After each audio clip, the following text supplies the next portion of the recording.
Good morning, Ken. Morning. Right. Born in Stoke-on-Trent, Yeah. and graduate from London University and spent a bit of time in Liverpool University. Yep. Specialised in social work, child protection, and Hampshire, Derbyshire and Pembrokeshire, where you lived before you arrived in here in West Yorkshire. Yeah, I've been all over. Yeah. What was the attraction for West Yorkshire? I was living in Pembroke in southwest Wales, and my wife trained as a teacher, and she applied for loads of jobs teaching and just couldn't get an interview if her name wasn't Jones or Evans, I think. So we decided to move to West Yorkshire, and she got a job as a teacher immediately. So that's why we came here. With a name like Smith, Yeah. would you be suitable Yeah. in Wales? No. All right, excellent. Even though she was she'd taught herself Welsh. Yeah. In southwest Wales, in Pembrokeshire, nobody in South Pembrokeshire spoke Welsh except Annie. But she had taught herself Welsh, but even so, she couldn't get an interview even. Yeah. So when you came here, what did you first establish yourself as? Well, I obviously got a job before I came here, so I was an area manager in Cllr for a social work office. And then Annie got a job in Halifax as a teacher in Halifax. You've been in politics for about 29 years, 30 Yeah, years. long time, yeah. In one way or the other. Yeah. And in 2009, you was promoted as a deputy leader, and in 2011, you resigned. I did. Do you want to throw some light on why you resigned? No, although, I would say that I was never particularly ambitious for a particular post, so that was not my intention of engaging in local politics. I just wanted to do a job, and I'm just as happy being on the backbenches as being in a particular position in the council, so I wouldn't say more than that. So no regrets for resigning? No regrets at all. I'm very happy doing what I can in the ward. How much has politics changed over the last 30 years for you as a local politician? It's been a come and go, really. When I first got on in '84, it was hard work. Exciting but hard work, and we were in the fairly deep, dire days of Thatcherism cuts. So instead of opening new projects and developing things, we were shutting things down. And then we've had a time of plenty, really, in terms of local government. Because of grants from central government, we had a time of good fortune in the late 90s and in the 2010s. Now we're up against it badly financially, and it's going to get worse, I'm afraid. It's been very bad this last year or two. It's going to get worse for the next couple of years, I think. So what is the council purse at this moment in time like? We've been trying to cut back on our costs for 3 years now. That's going to continue for the next couple of years. We're going to be losing something like 40% of our income overall, and that's year on year, 40% of our income of about 400 million. So you can imagine when you lose that amount of, it's government grant that we're losing, services have got to change, services have got to be lost, and other services that we retain have got to be cut down, I'm afraid. It's not a good picture at all for the next couple of years. Is there a particular group that will be affected more than others, or is it right across the board? There's two elements, really. Some people will be affected right across the board. For instance, our roads are going to deteriorate. I don't think there's any doubt about that. Things like ordinary day-to-day services that you might take for granted, libraries have got to be looked at, that sort of thing. But as it always is, the people at the bottom of the pecking order are going to be suffering most. There's absolutely no doubt about it. Those people who depend more on local services are going to feel the loss harder, partly also because their incomes have gone down as well as the councils. Their incomes have gone down, so they're already struggling. So service cuts on top of less disposable income is going to hit them worse. Okay. And is this generally a consensus right across all the parties? I think every party understands all of this. Okay. So cabinet is a friendly place at the moment then? Cabinet's struggling. It's not a nice job. Sitting there and deciding on what things to cut is not a nice job. So it's constantly struggling. Okay. And how are we in terms of decision making now then? Are we all in agreement right across the political parties? In terms of the overall strategies, yes, I think that's true. All the parties accept the need for radical change and severe cuts, really. And it's only in tiny minor details that I think parties divide. Some parties, or some members rather, some councillors don't quite understand the totality of the situation and might ask for money for this, that or the other, fairly small pet projects in their wards or whatever. And they don't really understand that really we've got to cut these things back drastically. We've already had cuts to our local budgets. For instance, each area has a little amount, 60 grand, for its highways works in each ward. That's already been reduced and will be reducing further. Just another example of an overall service, a general service on the roads that probably is going to deteriorate. Though the Cabinet is doing its best to protect the vital elements of service as much as it can. Just a quick question on this as well then. Who is to blame, or is there anyone to blame? You know, we sit here as electorates and think, is them politicians again, or is those officers in the council again? Yeah. Who is to blame for this situation we all find ourselves in now? Bankers. If all else fails, blame the bankers, is that? Yeah, this crazy notion of all that banking nonsense about people are going to get extra bonuses if they offer more mortgages to people who haven't got the money to pay them. That's how it all started. Okay. There's a danger it's going to happen again as well with what's the point of house inflation? What on earth is the point of it? Of house prices going up all the time? There's no point at all, because you don't. If you're in a house already, you don't benefit because the next house you're going to buy has also gone up. So it doesn't help anyone, whilst young people are finding it more and more difficult to get houses. So I think there's always a danger that bankers will push up an inflation that can't be sustained in the future. It's happened in 1926, it happened a few years ago. There's always a danger it'll happen again. Equality and politics. Do you feel that there is sufficient women in local politics now? I think women are 51% of the population, or 52%. And there are certainly not 52% of councillors in Kirklees. So until we reach that level, we'd have to say no. It's not particularly an attractive proposition becoming a councillor. In fact, it's got less and less attractive, partly because what we're doing is managing difficult times rather than exciting good times. And it's often less attractive to women than it is to men. And I think that's the reason for it, really. Why do you think it's less attractive to the women than it is to the men? I've got feelings about men love to be sitting around campfires chewing over the world's problems and thinking that they're sorting them when they're not. Women are much more likely to get on with practical issues, day-to-day issues. That's been the tradition of women in politics as well, isn't it? Community and family and schools.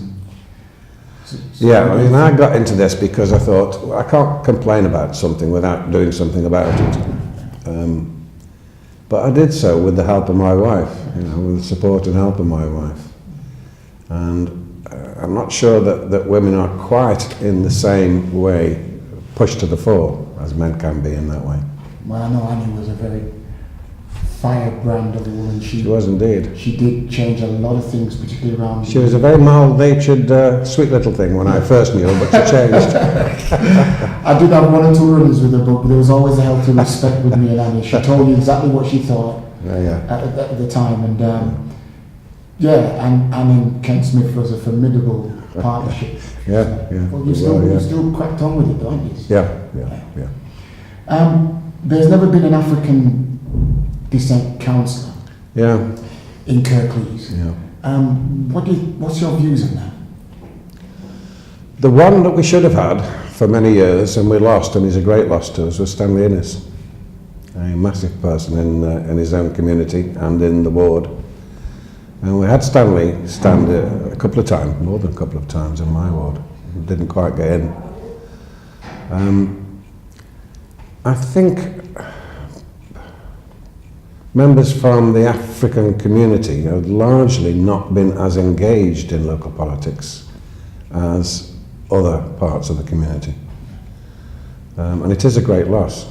And it should be something that we try to get into the council, because it is an element of society that we're not seen to be representing properly, and possibly we aren't representing properly. So you cited a couple of things there, that the African descent community is not engaged, and the council, or let's just say the political parties, is something that they should be engaged with, and something is generally not happening there. Can you put your finger on it at all? What do you think? I agree with you with that we're not engaged as the African descent community, but I do feel that both sides ain't doing enough. Yeah. If you understand what I mean? Yes, and I'm not at all sure what the answer is to it. No, I can't really put a finger on it. I think people are open to it, but nothing seems to move. No. I guess one of the things could be intergenerational issues as well, where Stanley's generation came here to make a foundation and make things better for future generations, whereas, so my generation, 60s generation, we were born here and we kind of born into the country and assimilated into the country's policies, practices and procedures kind of thing, and politics probably didn't mean that much to us. Listen, when I was a young man in my 20s, I played football and tennis and went to the pub a lot. So it didn't mean anything terribly much perhaps to youngsters. That's right. But you're talking a long time ago. Yeah. All that should have changed by now. When I go to branch meetings, my party branch meetings, there are not that many people of African descent knocking around our branches. They need to be joining. I'm not suggesting that 21-year-olds are going to do it. Okay.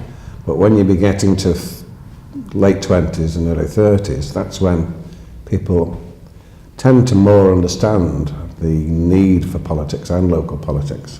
And, we need more people to be joining all the parties then, and that's when you can move on. In 1987, you created one, if not the first, country's formal partnerships between the police and community groups and the local authority. Yeah. And since then, it's kind of replicated right across the country. It is, yes. In fact, it's now, by law, has to be there. Okay, can you just, what has to be there by law? A partnership organisation between police, local authorities and other agencies which are regulated. So you have fire, you have health, you have other folks involved. So it was a recognition that community safety is not just the job of the police, in fact is the job of everybody, and everybody also has, all the agencies have a vested interest in community safety. That was the idea from the start, and we started it here. We were one of perhaps 3 or 4 in the country, and it was seen as so important that a few years later the government legislated that everybody had to do it, and that's what we do now. Excellent. So we here in Kirklees, We're one of the forerunners, yeah, brilliant. Indeed. I remember the launch vividly. We did a press launch, and bugger all people came. There was no interest in it in the public, but I thought it was important, so I went ahead with it, and I was allowed to go ahead with it, which I'm grateful for. What's your biggest achievement today, as well, you would say?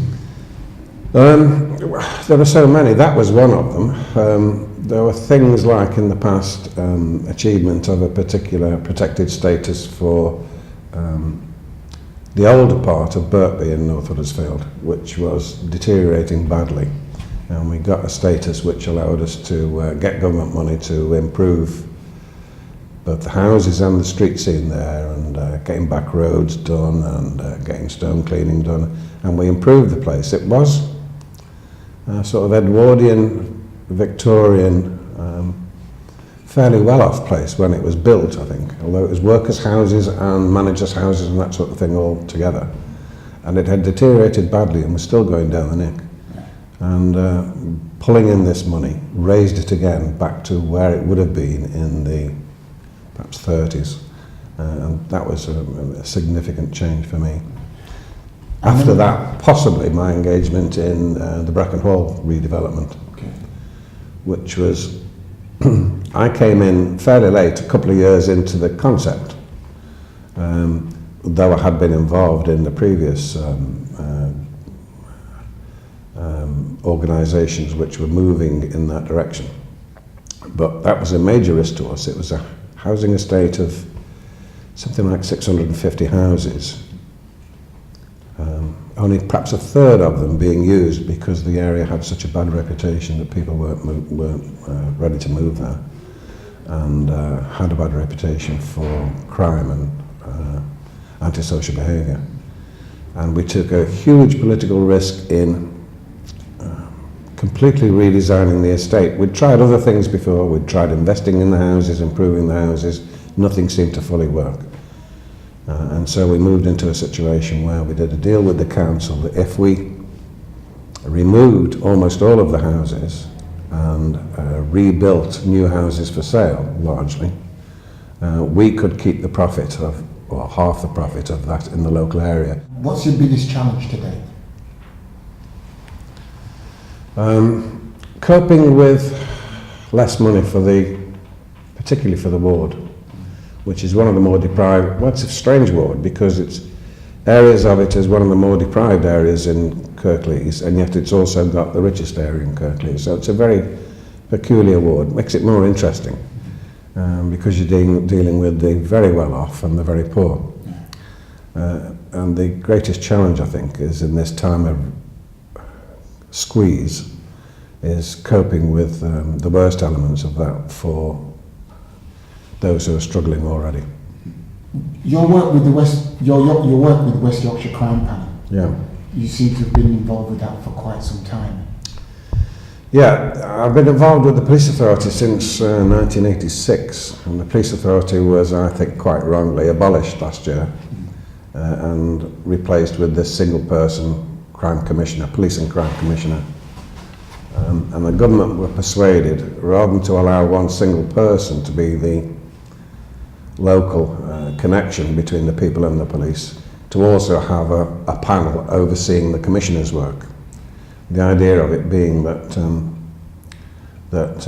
people's views on policing and crime could be represented by more people who would then press the commissioner in the way he organises or funds the local police service.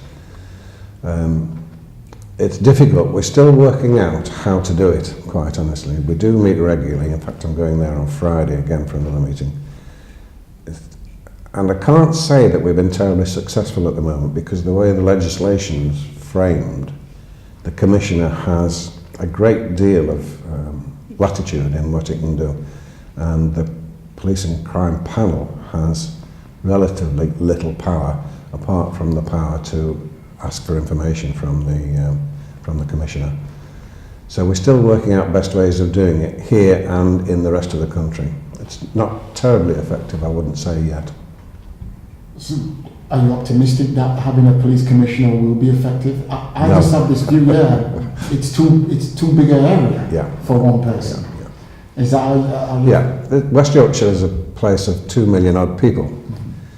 The police force, which is officers and staff, is about 8,000 people. Now, how can one person determine the local needs everywhere? Because policing has made one great step about 10, 15 years ago of moving into what's called neighbourhood policing. It concentrates on neighbourhood work rather than whizzing around in fast cars. How can one person represent all those varying interests? They can't really. So I don't think the police commissioner will work very well at all. It was a much better system before, even though it was said to be not all that effective. But at least it was an opportunity to do what was supposed to be the case, which is giving some voice of local people into the type of policing they should have. That was what it was about. And you're working towards trying to find out a way we can do it. Trying to get that done. It's harder in the current legislation to do it because the panel has less powers than the old authority had. Can you see it going full circle and coming right back to I can, yeah, I can. And how long do you reckon that's going to be? It'll take a change of government, I'm afraid. Okay, right, okay.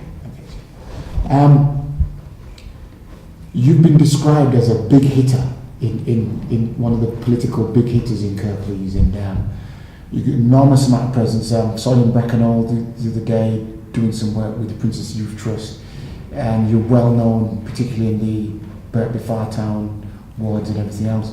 How would you describe your political leadership? Well,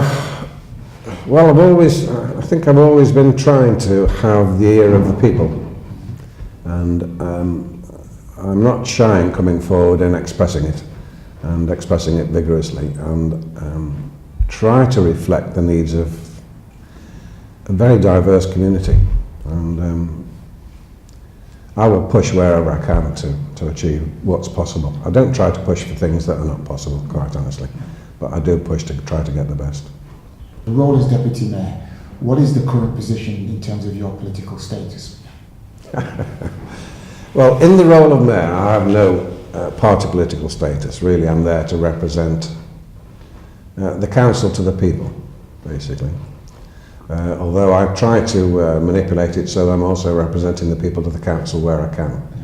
And I will do that, because that's what my main job is. That's what my job as a councillor is normally, to represent the people to the council, not the other way around. But technically, when I'm Deputy Mayor, I have no political view. That's hard to sustain, but I'm trying to do that, and people are grateful for that, I think. It's as acting as their representative to help them in whatever functions they have. Do you enjoy the role? Yeah, I'm enjoying it. I'm meeting a lot of people I wouldn't meet normally, and I'm going to places that I wouldn't be at normally. What's the biggest thing you've done in your role so far that opened your eyes? Well, I've been on the tops of moors here with little shows and things, even judging dogs, would you believe? Wagging his tail was perhaps an achievement. And I've been to other things, meeting Lord Lieutenants and things like that at opening things. One of the most important things, which is now a routine thing, which hasn't been until about 3 years ago, is being present at investiture of citizenship. The Mayor and myself now have a word with new citizens in the borough, and that's interesting. And you're meeting people of all nationalities who are becoming British citizens. So that's interesting. We're able to say a few words about what we think that's about. So that's interesting. What would you say to young people and the importance of politics? Play your football and play your tennis and play your rugby when you're very young. But I think try to remember that politics, both national and local, are going to affect you all the time. They even affect your sport. So whilst you're enjoying and studying and all the rest of it, that's always in the background. And when you're able to come to it and embrace it. When you watch Westminster on telly, right, you see them going at each other week in and week out, and then later on you see them laughing, having a drink somewhere. Yeah. So you tend to get this view that they're all good mates. In the cabinet, are you all good friends anyway? Or do you really have some political hostility towards each other? I don't think political hostility. I think there's very few people in the world I've ever come across that I dislike. Very, very few. And there will be one or two people that you have a dislike. There are 69 councillors. There's going to be one or two people in them that you dislike across the board. The political divergence of opinion does not cause that hostility. It's more personality. So in terms of who happens to be in the cabinet, who's in which party and which party, that doesn't really make a difference. It's you can understand. I hope most people can understand another point of view, and we try to do that. It's about empathy as well as as understanding what they're saying, isn't it? You have to try to see where they're coming from. It's always the case. How do you wind down then, Ken? Do you know, I'm not sure that I do now. I used to play a lot of football until I damaged my knee ligament in a five-a-side competition in the Sikh Social Centre, actually. And also I lost sight of one of my eyes largely. I used to play in goal. So that doesn't help. I watched Gordon Banks play after he'd lost his eye. And he played about 3 or 4 games and thought, oh no, I can't quite do it. And I've done the same, played a few games and thought, I'm missing a bit here. And I used to fish a lot. And I keep buying my fishing licences, and I haven't been fishing for 4 or 5 years. I much regret. So I haven't had time. I just don't get time nowadays. Okay. So where will Ken Smith be in another 10 years? Would you still be doing what you're doing? Hard to say. I'm getting old. Much to my surprise, I'm getting old. So it's hard to say. As long as my body keeps going, I'll keep going. Thank you very much. Okay, thanks.